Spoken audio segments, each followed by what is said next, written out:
October is Wills Month, and financial planning is often an overwhelming and time-consuming, with many people having limited knowledge of the complicated jargon-filled documents. We have Terence Tobin still with us on the line. He's a financial planner and takes us through really the importance of drawing up a will. And I think, Terence, we left off at me asking where one really begins. I mean, what's the process? What is the procedure? Where should one start when you decide that's it, I actually want to draw up a will and be a little bit more responsible? Of course, there's no age limit. I mean, at the end of the day, we could die at any age. So really, at what age do you suggest that people start, not age, but at what time in one's life should perhaps one think of drawing up a will?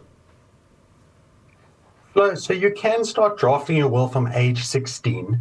I would definitely recommend from when we start working and accumulating some assets. This is something that we need now. We've worked hard for, and we want to pass that on to family members that we determined. So getting professional advice and making use of professional will drafters is critical. So talking with your financial planner or people that specialize in will drafting, such as your lawyers, financial planners, chartered accountants, will be able to assist with this. I never recommend that you use a template for drafting such an important document. And what are the cost implications? I think that's always something that one thinks about when doing something as important as this. I mean, you talk about perhaps talking to, a chartered accountant or a lawyer, for example. That certainly does come with a cost. If you were to kind of give us an idea of what really one should be spending on these sort of services, what would you say, Terence?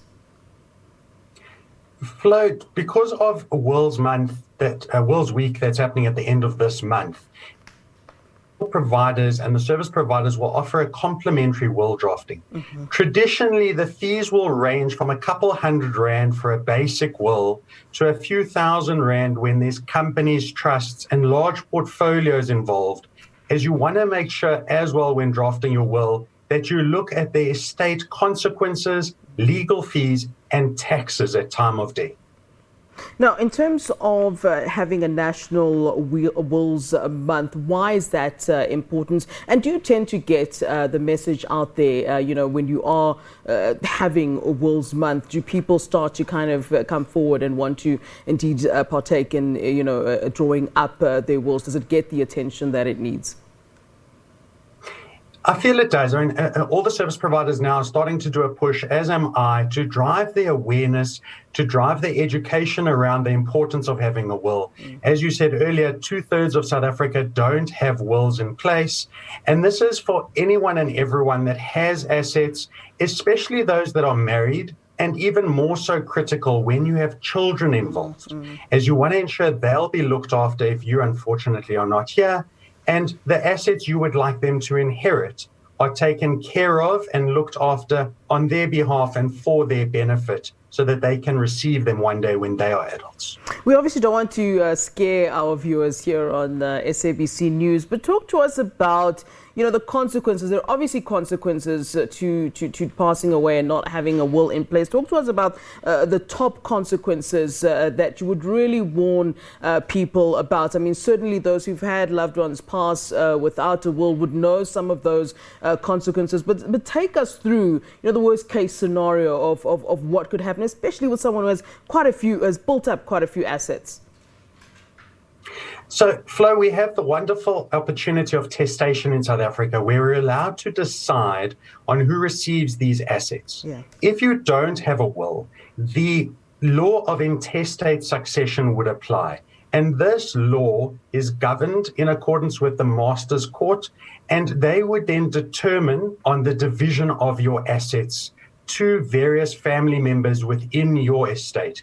And this could sometimes lead to consequences where they're not welcome. You don't want certain family members to either receive some of these assets.